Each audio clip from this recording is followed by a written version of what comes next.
So today is the finale day. So what will be the highlight? It will be Prime Minister Modi's speech as the final speaker representing the National Democratic Alliance. And apart from Prime Minister, there will also be Jyotiraditya Scindia, Nirmala Sitharaman in the no trust motion. But all eyes, of course, will be on the Prime Minister. And there is suspense over his speech because yesterday Rahul Gandhi trained his guns at the PM on the issue of Manipur. It will be interesting to see if the Prime Minister returns the fire in response exactly to Congress MP. Will he name Rahul Gandhi? Because the Prime Minister has been setting the stage already.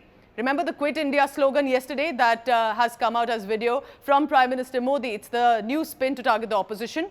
Quit India for corruption, dynasty, appeasement is clearly a new war cry by the Prime Minister and very close to the Independence Day celebrations on 15th August, where Quit India was a popular slogan by our freedom fighters.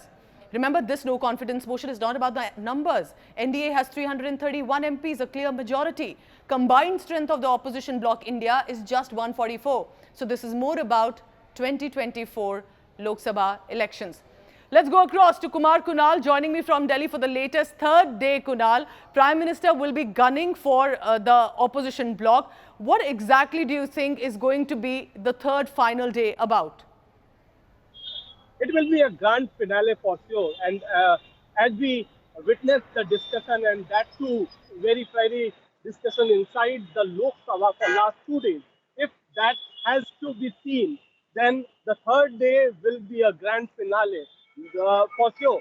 And Prime Minister Narendra Modi himself will answer all the questions raised by the opposition parties. Several of the opposition leaders have raised several questions including about the Manipur crisis. So all those will be answered, hopefully so, by the Prime Minister today evening when he will answer the no confidence motion put up by the opposition parties, which is now being called India Bloc.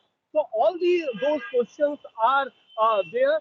But what we saw or what we witnessed on day two, Amit Shah, Home Minister, himself answered many questions. He answered for long, almost 2 hour speech, answered almost each allegation point by point, which are being raised by the opposition parties, including Rahul Gandhi. So all these things are Yes. happening.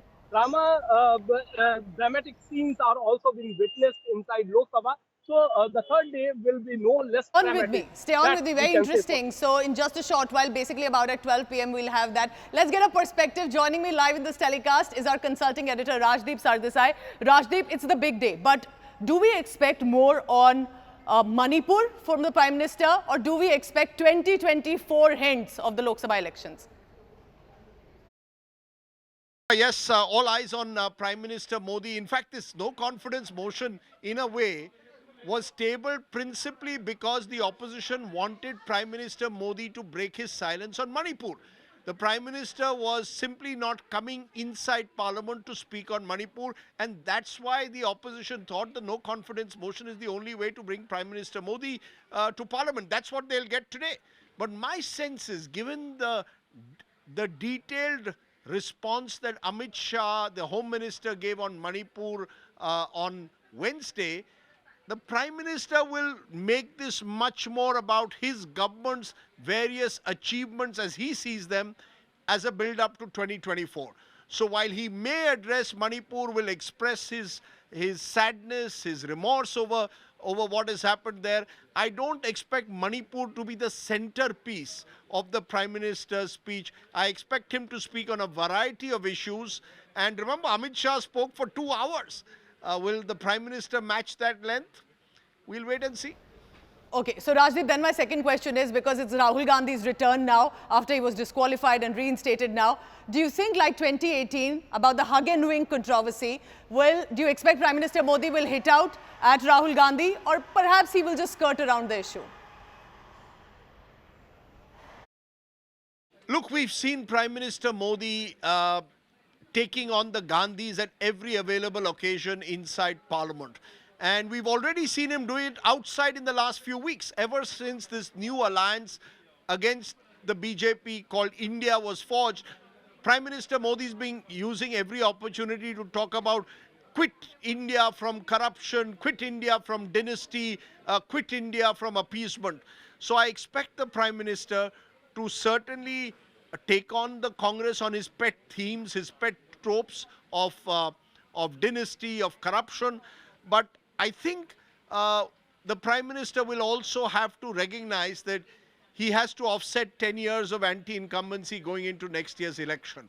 So while you can expect him to target the Gandhis on familiar tropes, he's also going to have to tell, in a way, the wider voters why people should vote for the BJP beyond just attacking the Congress next year.